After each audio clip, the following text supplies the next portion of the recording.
I used to know this girl who would constantly say things like, guys, sorry, I'm so ugly. I just ruined the whole group photo, I'm sorry. And then everyone would automatically comfort her and be like, no, you're beautiful. You shine. And then she would be like, no, but thank you. And she would do the same thing over and over again, trying to get everyone's attention. So eventually, I got tired. So the next time she came to me saying, I'm so ugly, I was like, you know what? You are. So in 5th grade, my sister was dating this guy named Isaiah. And I know 5th grade is really young, but they actually ended up dating for like 5 months. Anyway, so Valentine's rolls around and my sister gets Isaiah this beautiful box of chocolate. And it was a low-key bougie kind of chocolate. You know that chocolate that tastes really good. So she gets to school and Isaiah got her some chocolate too. So she was like, okay. So she's really happy about it. And then she goes to eat it and realizes that it tastes like shit. And her being in 5th grade, she was really offended by this. Like, wow, you really got me some shitty chocolate. So at recess, she was crying and crying and crying, and she was really upset about it.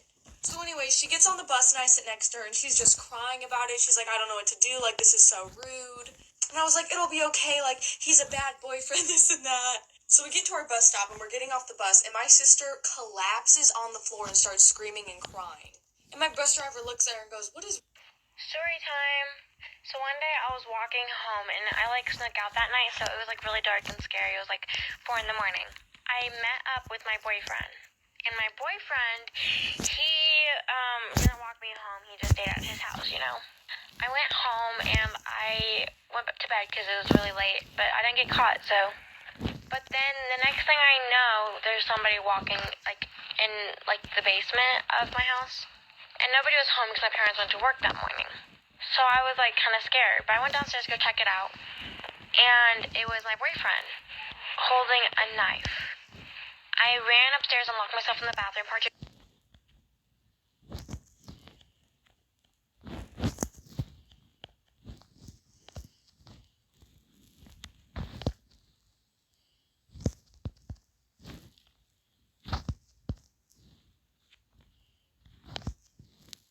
So, me and one of my friends, we were driving through the mountains to get home from our college campus and go back home and see our families. And we were going downhill in the mountains, so a lot of people were on their brakes. But this one person behind me was not paying attention. He was tailing me, and the person in front of me was on his brakes too. So I knew I was going to have to slow down, but I knew the car behind me wasn't going to notice, and I was scared he was going to hit me. So in my eyes, I thought, hey, if I wave my hand out the window and say, back up, he'll back up. I didn't have any ill intentions by it, but this made him really, really mad.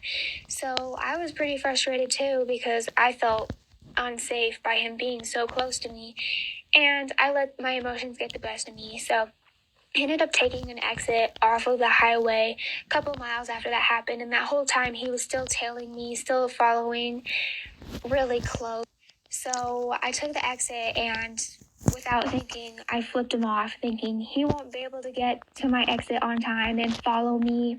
But he did. He actually cut over 3 lanes of traffic and over a median to follow us. It was so unbelievably dangerous, and I'd say in this whole entire situation, he probably almost hit 5 cars in this process. So I was scared when I saw that he was still following us.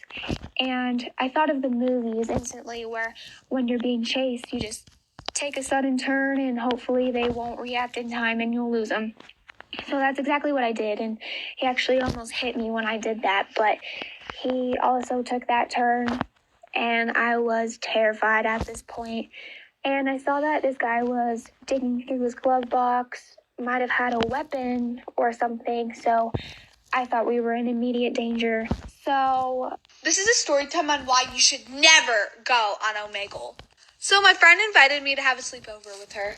And we had pretty much fun. We went trick-or-treating and stuff. We got all that candy. We were all sugared up. We decided to do an all-nighter. We did some really weird things. We were going outside at 1 a.m. in the midnight and doing cartwheels on our yard. And it was really fun. So we got a bit tired, so we went inside and we decided to go make ourselves some coffee. So after that, we went on TikTok. Our For You page was filled with people going on Omegle. And we saw famous people getting on, and it was cool. So we're like, let's try to meet one of these famous people. So we grabbed my friend's laptop and we searched up Omegle. So we got on, and it was going pretty fun. We met some friends, but until this one guy popped up. Part 2 is up right now. And this is not a Google Docs story. This is actually a story that happened to my friend. And this is part 2 on why you should never go on Omegle. So after we came inside, we went on Omegle. Everything was going nice. We met a few friends until this one person came up. So it was like dark. And then this guy came up in a blink. And then he literally shot himself. Like pointed the gun to his head. We were like screaming. It was insane. We just witnessed someone dying. We witnessed someone committing suicide. We closed our computers and we never went on again. Please be safe and never go on there because there's some fucked up things on there. And to this day, I'm keeping it a secret. People go missing on Omegle every day. Because of quarantine, everybody's now on Omegle all the time. That time when that crazy cat lady was on, yeah, that was a mess. All I want for you guys is just to be safe. I love you. Please just be safe.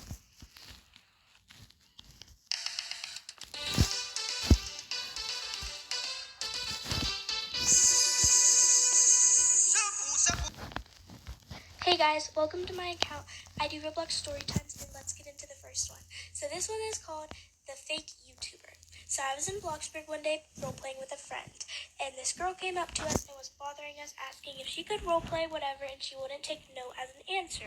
So my friend could not take it anymore, and she blocked her. She got all mad, the girl left, and then 30 minutes later she comes back and she's like, do you realize you blocked a famous YouTuber? Like, what do you have to say for yourself? And then I say, how many subs do you have and what's your YouTube? She says that she's Carmen King, and I look up her YouTube. It's real. She has almost 1 million subs, and I start to think that it's real. But then something happens, but I don't have time to say it. Come back for part 2. I'm so sorry. Hey guys, here's part 2 to the fake YouTuber story time. This is the final part. Okay, so she starts calling my friend's house ugly, and I know that YouTubers usually don't do that, especially ones with a lot of subscribers. And that's how I knew she was fake, and then she started calling me some bad words, and she left. But I did get screenshots. If you guys want me to expose her and DM me your stories, I'll keep my DMs open. I just can't respond. But yeah, so moral of the story, don't trust everybody that you see online, because sometimes they'll ask you to donate money or something in a game, and don't give them stuff you worked hard for or you used your own money for. So yeah, thanks for watching. Bye.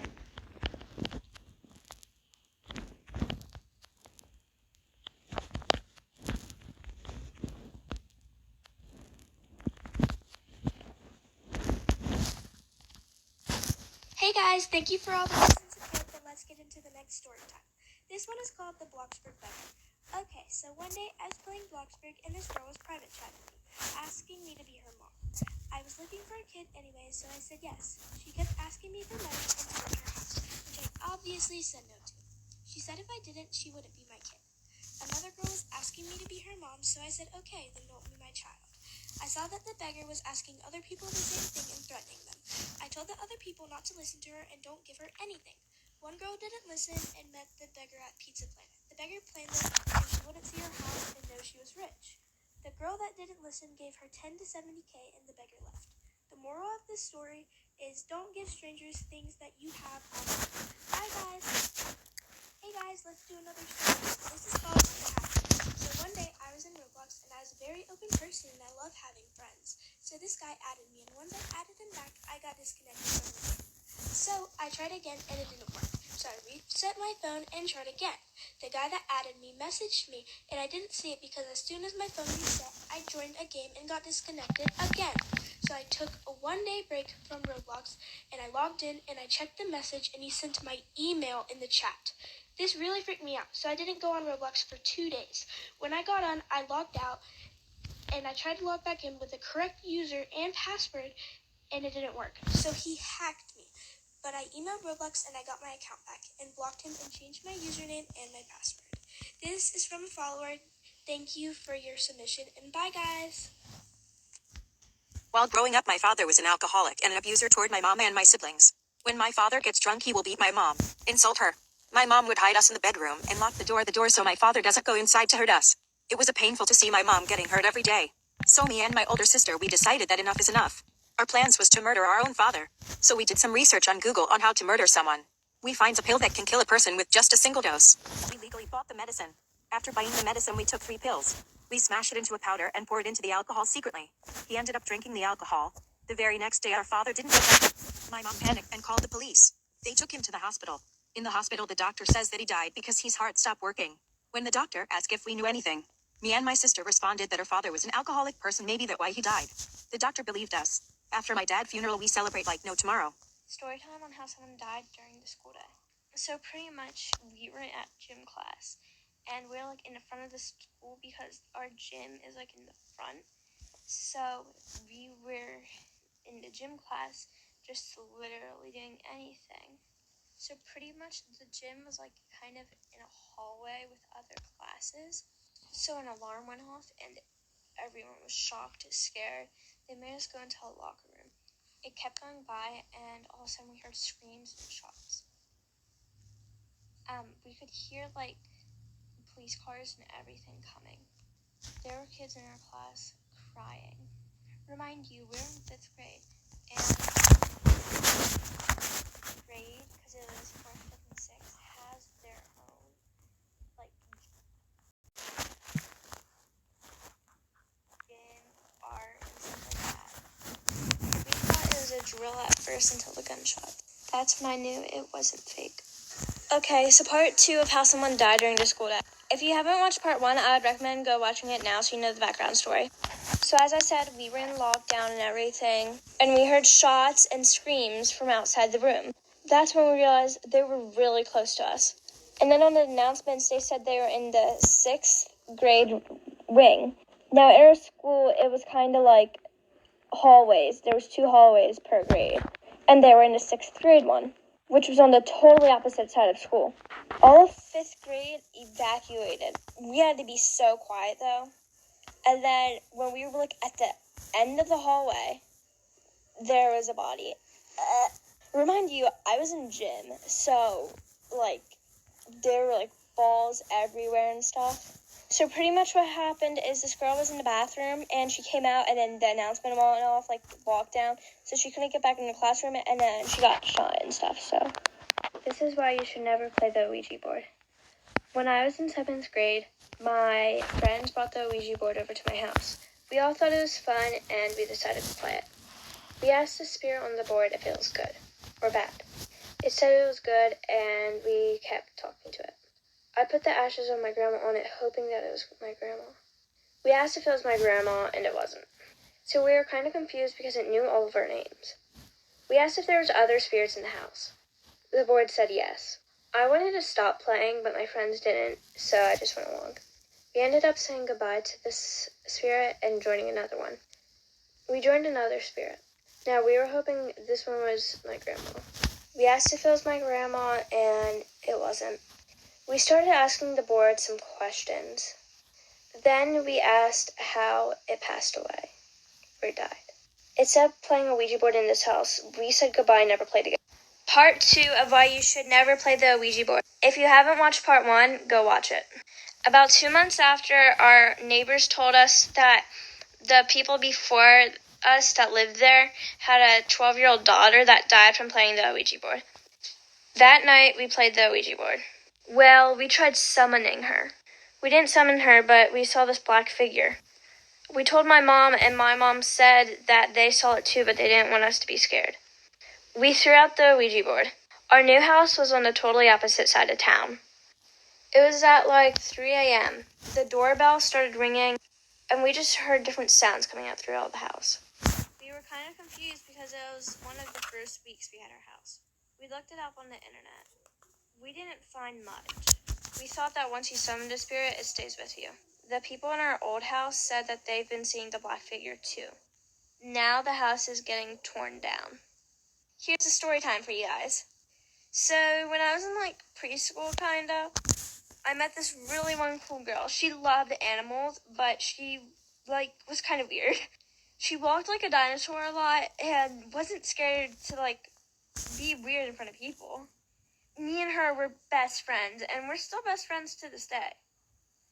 But there's a little weird thing we have about her. This weird thing is something that I don't know if anyone else does. She's kind of like one of those cat girls at school, you know what I mean? Except she's a dinosaur lover. Alright, part 2 of the weird girl.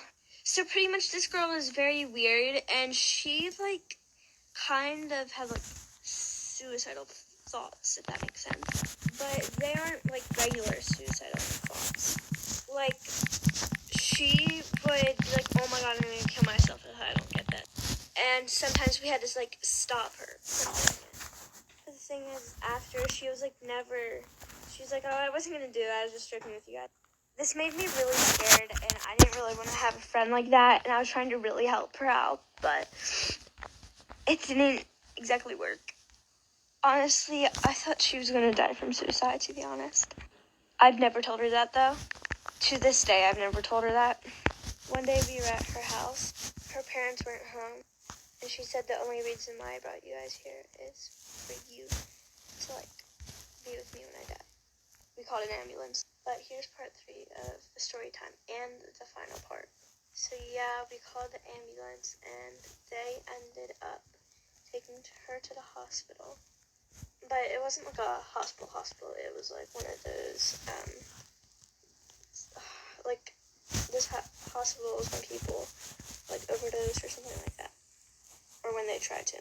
And also, this was back in 2017. We are 14 now, so she was 11 at the time. She got released, and now she has suicidal thoughts on her record. Yeah. So one day my mom told me and my siblings that she had saved up enough money to buy her dream car. We were like, yes, queen, period. Anyways, after she picked up her new whip, she took us and we got some yummy McDonald's. My phone was on Bluetooth and we were blasting music and having a full-on karaoke session and all that fun shit, but of course I had to fucking spill my Coke, but my mom said it's no big deal, but to whooping. The next day while she was cleaning her car, we had to go outside because we had a cleaner. I was learning the new WAP dance and didn't realize my phone was still on Bluetooth. We're laughing like, bitch, fucking shut up. My mom asked what WAP means and I had to go with the classic, and told her it meant waffles and pancakes, smirking face. The next day she went shopping with my stepdad. Me and my siblings woke up with waffles and pancakes and had a note that said, had to go to the shops, hope y'all enjoy the WAP. We were all laughing until we saw her in. When I was 14, my dad's friends came and visited us because we moved a couple years ago. I knew they had a son around my age, but I didn't think anything of it because the last time I saw him he was so ugly. When they came over my house, this 6'1" fine-ass man walked into my house. We're going to call him Josh. That whole night there was so much sexual tension between us. Josh's family and my family were all sitting on my couch. But then our families left to go outside. When I tell you this man was so fine I could hardly contain myself. Then me and Josh started talking and we found out that we had so much in common. We talked the whole night. His family didn't have a hotel room for that night, so they stayed at my house. At like 2:30 I snapchated him to come to my room because I was so young. Then when he came to my room we watched a movie and we were cuddling. When I tell you he smelled so good. Chill. Anyways, halfway through the movie he shut the computer and I was freaking out because I was like, am I about to hook up with this fine ass boy who I haven't seen in years? Then This is the story of the disappearance of Margaret Ellen Fox, and yes, the phone call at the end of the story is real. This is a picture of Margaret, and she had just graduated 8th grade, and she decided that she wanted to get some babysitting gigs. This all takes place in the summer of 1974, and Margaret lived in Burlington, New Jersey. Margaret put out her phone number looking for these babysitting gigs, and on June 19th, this guy by the name of John Marshall called her asking for her to babysit his 5-year-old son. The job was in Mount Holly, New Jersey, and Margaret's parents were kind of weird about it because she was only in 8th grade and she was traveling to the United City. But she gave them John Marshall's phone number, so they were okay with it. John had some babysitting stuff set up for her on a weekend, but he postponed it.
Margaret told her parents that she would call right when she got there, but no call. A few hours went by and still no call. And she was supposed to be home at 2:30, but then she didn't show up. And then hours went by and she still didn't show up. Part 2 coming now.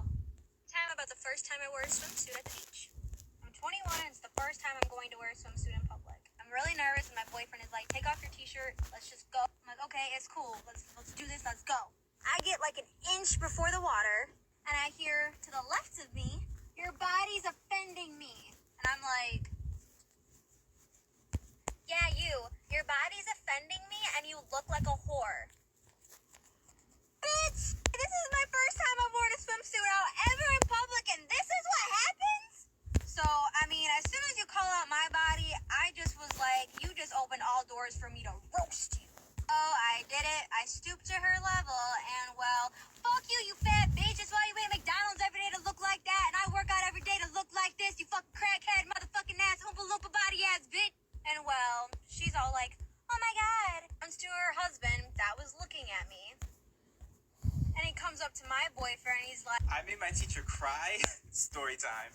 When I was in 2nd grade, I had this teacher and she was the devil. And we're going to name her Miss Jackson. And the reason I call her a devil is because she would say really mean things to me to my face. She would be like, Ty, stop talking like that. You sound like a little girl. Or, your favorite color can't be pink. You have to choose one of the boy colors. And since I was so young, I didn't understand how serious these things were and I didn't know I can get her in trouble. And I would go home sad like every single day. Eventually my mom noticed and she asked me what was wrong. So I told her some of the things that Miss Jackson would say to me and my mom was mad.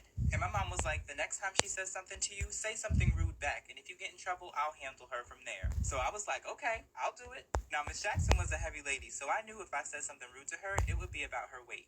Though we don't body shame around here. We don't do that, okay? So I'm in school eating lunch with my friends who happen to be girls. And Miss Jackson comes up to me and she's like, shouldn't you be eating with the boys? So I looked at her and I was like, shouldn't you be eating a salad? And the lunchroom started laughing and then she started crying. Story time of how I figured out that my sister was trying to kill me. So me and my sister were like best friends when we were little, but she was a very, very jealous person. So years and years go on, but her jealousy seems to start to grow. So I never really thought about it until I found out that she really wanted me dead. But throughout the years, she would do little things to get me hurt. For example, she pushed me off the top of our treehouse and I ended up breaking my arm. But every time I got hurt, my family would baby me and she would get even more mad. So at this time, we're about 16 years old, and I had to go in her room to get her laundry. And under her laundry, I found her diary, or journal, or whatever you call it. I was flipping through the pages, I found out some interesting and crazy things. Then one was named The Perfect Murder. What an original name. She had this big, huge dresser in her room. She went into a lot of detail about how she was going to kill me. But it stated that she was going to push the dresser on top of me and jump on it until I, then scream for help. I'm running out of time, like for part 2. Part 2 of I found out that my sister was trying to kill me. Continuing with the story, after I read what I read in her diary, I decided it was best to keep it to myself. So about a month and a half later, I start to think to myself, and I'm like, okay, maybe she's not actually gonna do it. Y'all, I don't know why, but I was literally not scared that my sister was, like, about to kill me. So about 2.5 months after I read what I read in her diary, she calls me into her room and in this fakest voice ever goes, Sissy, why are you being so distant from me? I just looked at her like she was crazy. Then she goes, I know you read my diary. At that exact moment, she looked psycho. I don't know what I was thinking, but right after she said that, my reflex was to knock her out. So I knocked her out, then I stomped on her head.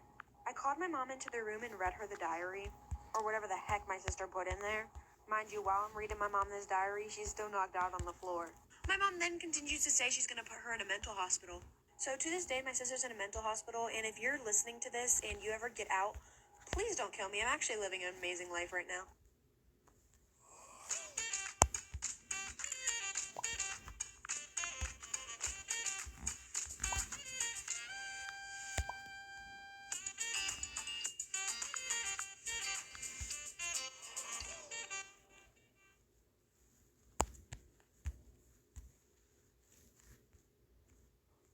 Here's how I get my kids and myself to eat more apples. I slice them, I remove the core, and I season with pumpkin spice. Then I add a touch of coconut oil and air fry at 300 degrees for 15 minutes.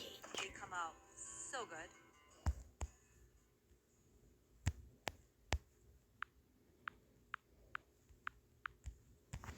Story time about how I catfished all the popular boys in my grade and they found out about it. So a little background information. I was at a new school. I just started there probably like 4 months before this happened.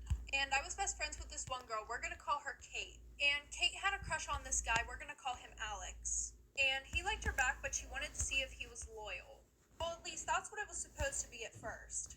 But then he started to actually fall in love with this bitch. So then I started feeling bad and I told my friend that I just wanted to end it right there. And she was like, no, let's keep going. This is so funny. Mind you, this was the boy that she liked. So at that point, I was like, whatever. And then he asked to meet up at the mall. So then we took him on a whole goose chase around the whole mall. Like, we were like, oh, we're in this store. Never mind, we're in this one. And the only reason why we got away with it was because he thought he saw us in the one store. So then we broke up with him and we started talking to all the other popular boys. And on this fake account, we said that we went to a different school. Well, one of the kids at that school said that he never saw us. Part 2 about how I catfished all the popular boys in my school and they found out about it. So like I said, the one kid said, oh, I never saw you at my school. So then I just blocked him and thankfully that situation got left alone. Well, then after that, like I said, we started talking to all the other popular boys. We're gonna call this catfish Ashley. Well, at that point, everybody knew who Ashley was. Like, I would literally be sitting in class and all the girls would be talking about how much they hate Ashley, how Ashley's such a hoe. Like, all the girls despised her. Sorry, her. And they kind of had a reason to.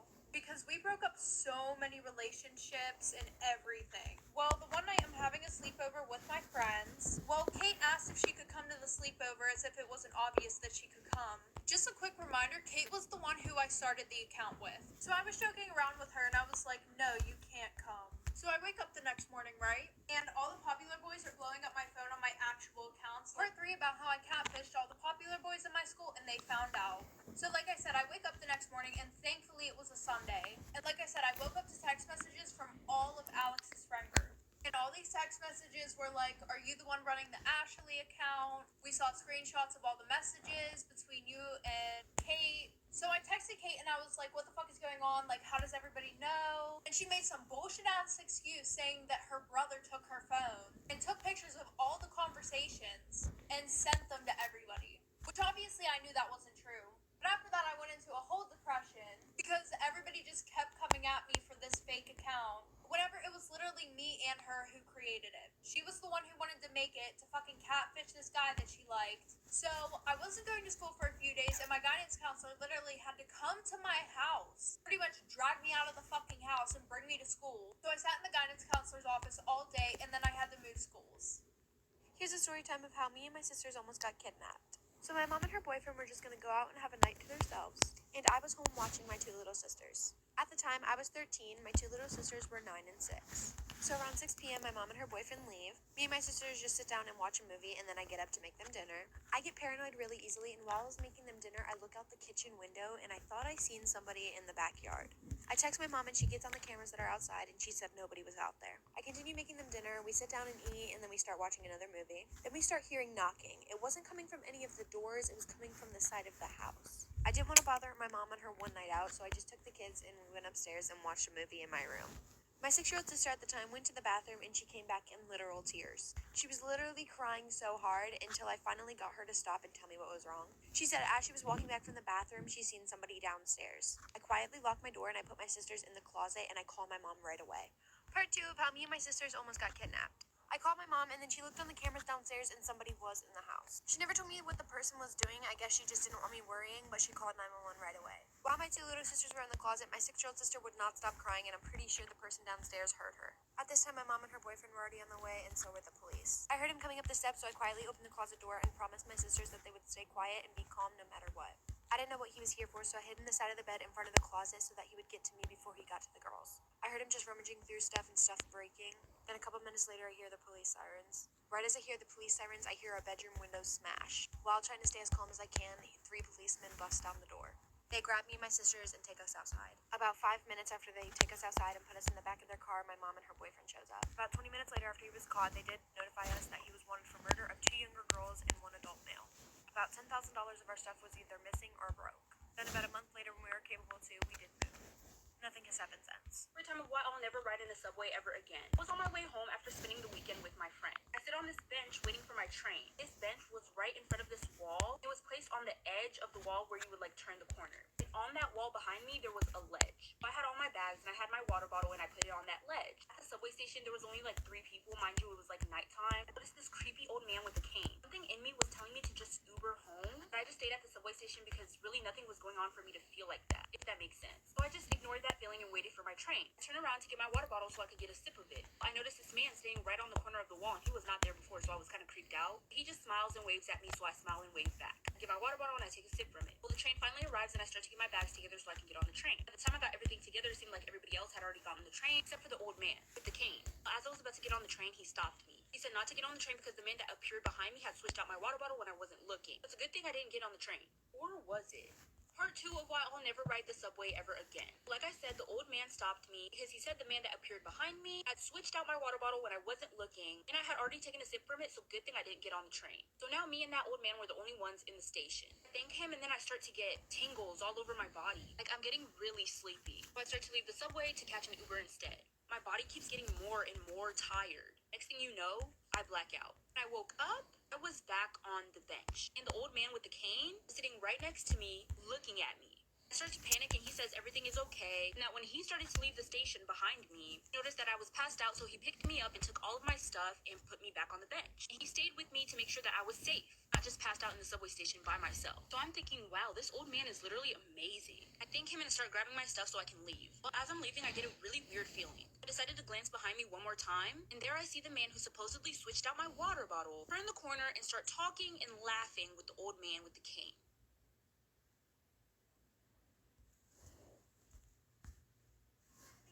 Just don't wanna hate myself, just don't wanna hate myself.